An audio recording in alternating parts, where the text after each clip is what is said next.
گفتگو کر رہے ہیں، پہلے ان کی گفتگو سنتے پھر آگے بڑھیں گے۔ آپ کوریج دے رہے ہو اور میڈیا کو کمزور کا آواز بننا چاہیے، میڈیا کو عام آدمی کا، غریب آدمی کا آواز بننا چاہیے۔ تو اس لیے ہم آپ کی شکر گزار ہیں کہ آپ یہاں پہنچے ہیں اور امید کرتے ہیں کہ یہاں بیٹھے ہوئے عوام کے جو مسائل ہیں آپ ان کو عوام تک اپنا پہنچانے کے لیے اپنا کردار ادا کریں گے۔ جو ناانصافی، جو ظلم، جو زیادتی اس ملک کے سرکاری ملازم کے ساتھ پچھلے 3 سال سے ہو رہا ہے وہ سب آپ کے سامنے ہے۔ جو غریب آدمی کے ساتھ ناانصافی اور ظلم ہو رہا ہے وہ سب آپ کے سامنے ہے۔ اب یہ شرمناک کردار آپ دیکھیں، ہم سب ایک ہی ملک کے معیشت کو ایکسپیرینس کر رہے ہیں۔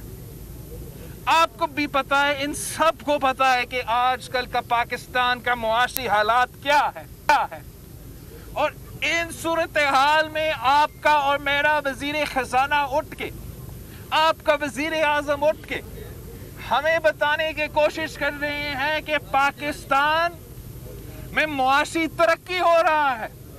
پاکستان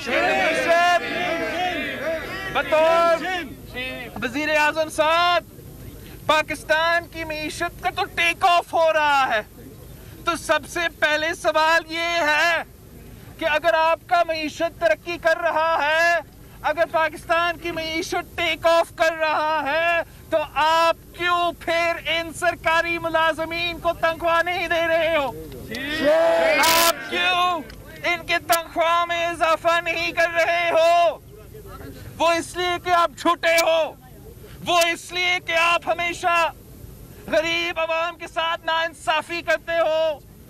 آپ نے پہلے بجٹ میں صرف اور صرف 10% اضافہ کیا، مہنگائی میں اس سے زیادہ اضافہ تھا۔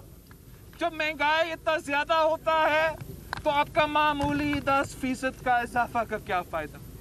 اگلے سال اپنے 0 کوئی اضافہ نہیں، اور اس سال پھر سے صرف 10%۔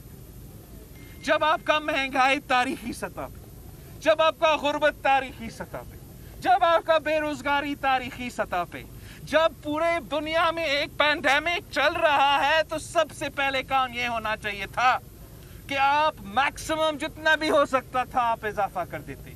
اب نہ صرف سرکاری ملازمین کے تنخواہ میں 30% اضافہ کر دیتے، کم از کم کہ 3 سال ہو چکے ہیں تو ہم 30% کر دیتے۔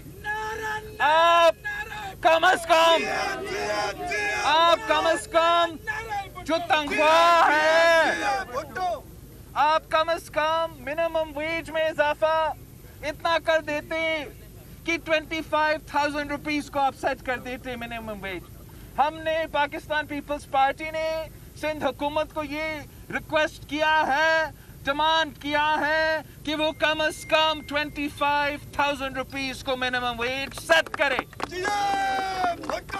وہ ہم نے ہر سال پیسہ کا کمی ہو، آپ کو پتہ ہے ہمارا شکایات رہتے ہیں کہ سارے صوبوں، نہ صرف سندھ، سارے صوبوں کے ساتھ وفاق ناانصافی کرتا ہے، کم پیسہ دیتا ہے۔ لیکن کم پیسہ بھی ہو پھر بھی ہم تنخواہ میں اضافہ کرتے ہیں اور ہم پینشنز میں اضافہ کرتے ہیں، چاہے وہ ہمارا صوبائی حکومت ہو یا ہمارا وفاقی حکومت۔ آپ کو یاد ہوگا کہ پاکستان پیپلز پارٹی کی جب وفاقی حکومت تھی تو ہم نے 120% اضافہ کیا تھا، 120% اضافہ کیا تھا تنخواہ میں، ہم نے 100% اضافہ کیا تھا پینشنز میں۔ اور اب جب آپ مہنگائی کا مقابلہ کر رہے ہو، معاشی مشکل وقت کا مقابلہ کر رہے ہو، تو ریاست کا ذمہ داری ہے، حکومت کا ذمہ داری ہے کہ وہ غریب عوام کو لاوارث نہ چھوڑے۔ اگر مہنگائی میں اضافہ ہو رہا ہے، جو سب مان رہے ہیں کہ مہنگائی میں اضافہ ہو رہا ہے، تو آپ کا تنخواہ میں بھی اتنا ہی اضافہ ہونا چاہیے، اتنا ہی اضافہ ہونا چاہیے جتنا مہنگائی میں اضافہ ہو رہا ہے۔ یہ پاکستان پیپلز پارٹی کا مطالبہ ہے، یہ پورا کا پورا اپوزیشن کا مطالبہ ہے کہ سرکاری ملازمین کے ساتھ جو ناانصافی ہو رہا ہے، جو محنت کش مزدور